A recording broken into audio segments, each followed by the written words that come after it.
Welcome back to The Secret of Platform 13. Today I'm going to read chapter 5. This chapter focuses very much on one Raymond Trottle. The author gives us enough information about the character to really begin to form our own opinion and impression about what type of boy he is. As I read, I would like you to begin to form your own opinion. What personality traits do you think he has? Would he make a good friend? How do you think Odge feels? Let's begin. Chapter 5. "What is it, my angel, my babykins, my treasure?" said Mrs. Trottle, coming into the room. She had been making up her face when Raymond's screams began.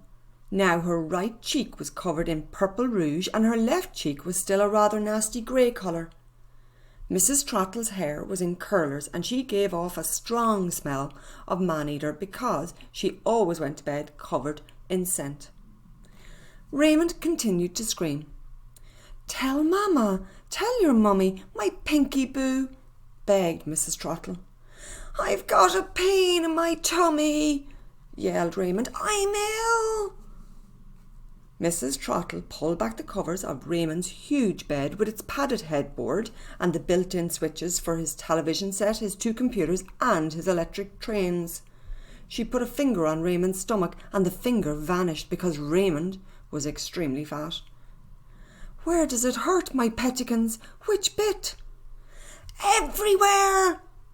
screeched Raymond. "All over!" Since Raymond had eaten an entire box of chocolates the night before, this was not surprising, but Mrs. Trottle looked worried. "I can't go to school," yelled Raymond, getting to the point. "I can't." Raymond's school was the most expensive in London. The uniform alone cost hundreds of pounds, but he hated it. "Of course you can't, my lambkin," said Mrs. Trottle, drawing her finger out of Raymond's middle. "I'll send a message to the headmaster and then I'll call a doctor." No, not the doctor. I don't want the doctor. He makes it worse," yelled Raymond, and indeed the doctor was not always as kind to darling Raymond as he might have been. Mr. Trottle came in looking cross because he had sat on his portable telephone again and asked what was the matter. "Our little one is ill," said Mrs. Trottle. "You must tell Willard to drive to the school after he has dropped you at the bank and let them know." "He doesn't look ill to me," Mr. Trottle said, but he never argued with his wife, and anyway, he was in a hurry to go and lend £1 million to a property developer who wanted to cover a beautiful Scottish island with holiday homes for the rich. Raymond's screams grew less. They became wails, then snivels. "I feel a bit better now," he said. "I might manage some breakfast." He had heard the car drive away and knew the danger of school was safely past.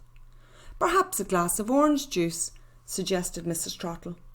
"No, some bacon and some sausages and some fried bread," said Raymond. "But darling..." Raymond puckered up his face, ready to scream again. All right, my little sugar lump. I'll tell Funton and then a quiet day in bed." "No, I don't want a quiet day. I feel better now. I want to go to lunch at Fortlands and then shopping. I want a laser gun like Paul has at school and a knife and..." "But darling, you've already got 7 different guns," said Mrs. Trottle, looking at Raymond's room, which was completely strewn with toys which he had pushed aside or broken or refused to put away. "Not like the ones Paul's got. Not a sonic trigger activated laser, and I want one. I want one." "Very well, dear," said Mrs. Trottle. "We'll go to lunch at Fortlands. You do look a little rosier." This was true. Raymond looked very rosy indeed. People usually do when they've yelled for half an hour. "And shopping?" asked Raymond. "Not just lunch, but shopping afterwards?" "And shopping," agreed Mrs. Trottle. "So now give your mumsy a great big sloppy kiss." That was how things always ended up on days when Raymond didn't feel well enough to go to school. which Raymond and Mrs. Trottle dressed to kill. Going to have lunch in London's grandest department store. The name of the store was Fortlands in Marlow. It was in Piccadilly and sold everything you could imagine. Marble bathtubs and ivory elephants and sofas that you sank into and disappeared.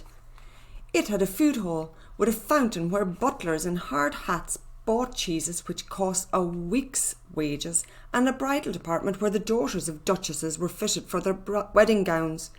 And none of the dresses had price tickets on them in case people fainted clean away when they saw how much they cost. And there was a restaurant with pink chairs and pink tablecloths in which Raymond and his mother were having lunch. "I'll have shrimps and mayonnaise," said Raymond, "and then I'll have roast pork with crackling and Yorkshire pudding, and I'm afraid the Yorkshire pudding comes with a roast beef, sir. With the pork you get apple sauce and red currant jelly," said the waitress. "I don't like apple sauce," whined Raymond. "It's all squishy and gooey. I want Yorkshire pudding. I want it." It was at this moment that the rescuers entered the store. They too were having lunch in the restaurant.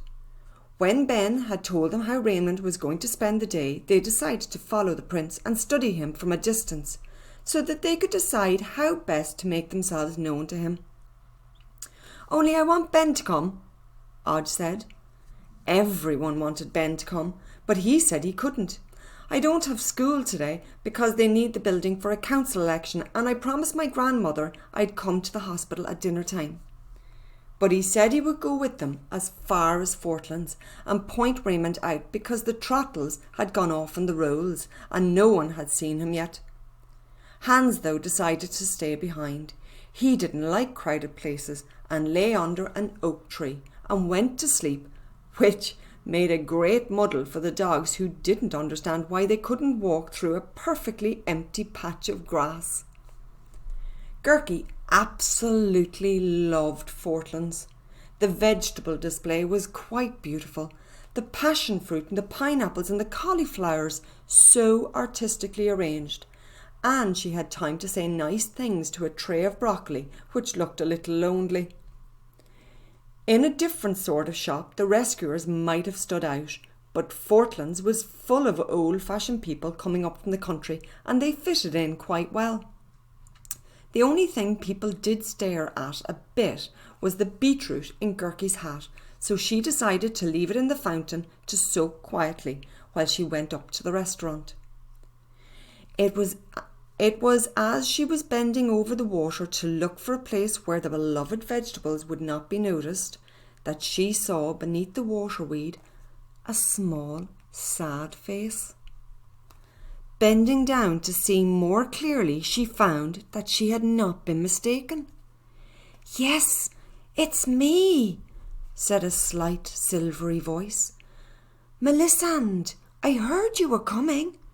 And then, "I'm not a mermaid, you know, I'm a water nymph. I've got feet." "Yes, I know, dear. I can see you've got feet. But you don't look well. What are all those marks on your arms?" "It's the coins. People chuck coins into the fountain all day long. Heaven knows why. I'm all covered in bruises, and the water isn't changed nearly often enough." As her lovely face really did look very melancholy. "Why don't you come up with us, dear?" whispered Gertrude. "The gump's open. We could take you wrapped in wet towels. It wouldn't be difficult." "I was going to," said the nymph sadly. "But now—" "You've seen him?" "The prince, do you mean? We haven't, yet." "Well, you will in a minute. He's gone up in the lift. There was a lot of us going to go, but who wants to be ruled by that?" She then agreed to hide the beetroot under the water lily leaf, and Gerkie hurried to catch up with the others. The nymph's words had upset her, but fays always think the best of people, and she was determined to look on the bright side. Even if Mrs. Trottle had spoilt Raymond a little bit, there would be time to put that right when he came to the island. When children behave badly, it is nearly always the fault of those who bring them up. "There he is," whispered Ben, "over there by the window." There was a long pause. "You're sure?" asked Cor. "There can be no mistake." "I'm sure," said Ben. He then slipped away and the rescuers were left to study the boy they had come so far to find. "He looks healthy," said Gertrude, trying to make the best of things. "And well washed," agreed the wizard. "I imagined there would be no mould behind his ears." Odge didn't say anything.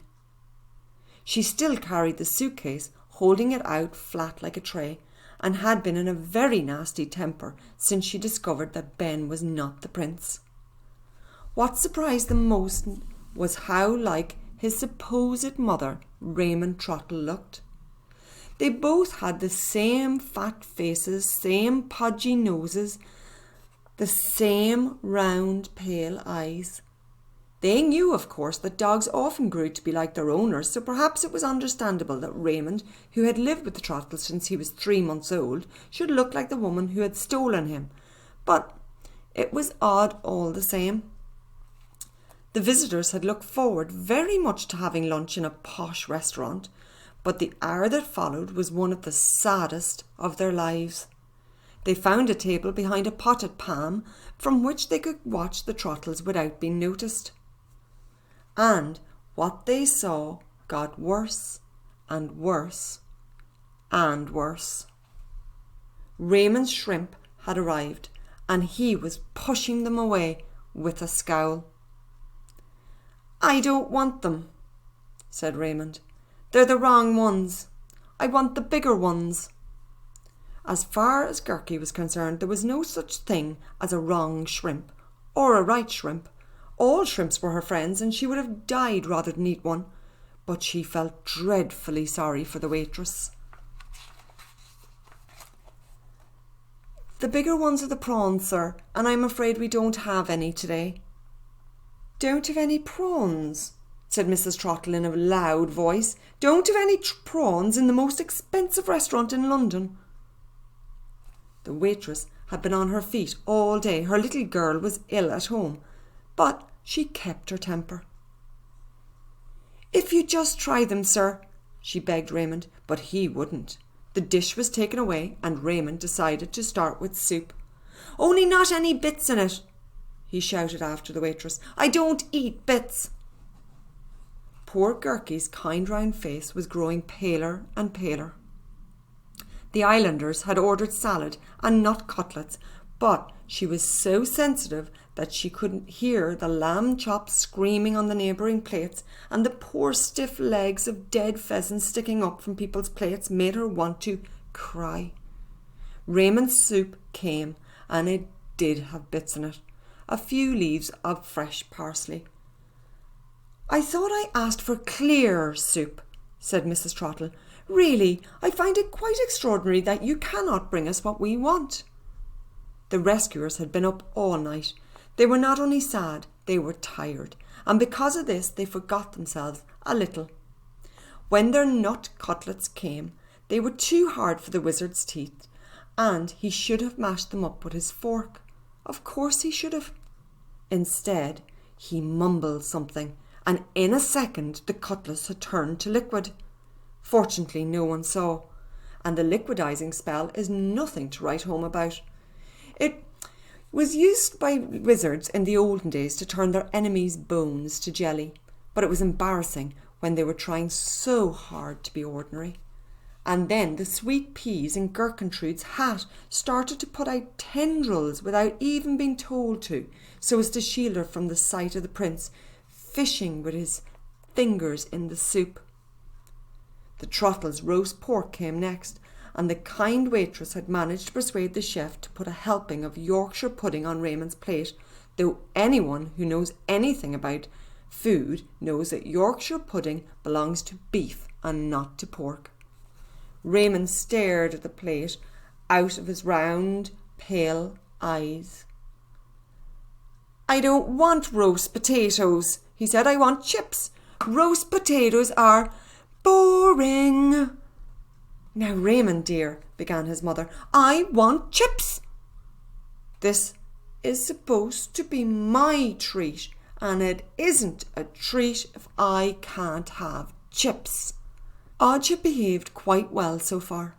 She had glared, she had ground her teeth, but she had gone on eating her lunch.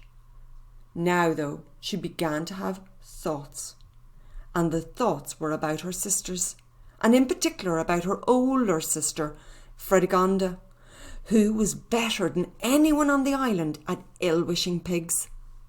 Ill-wishing things is not at all difficult.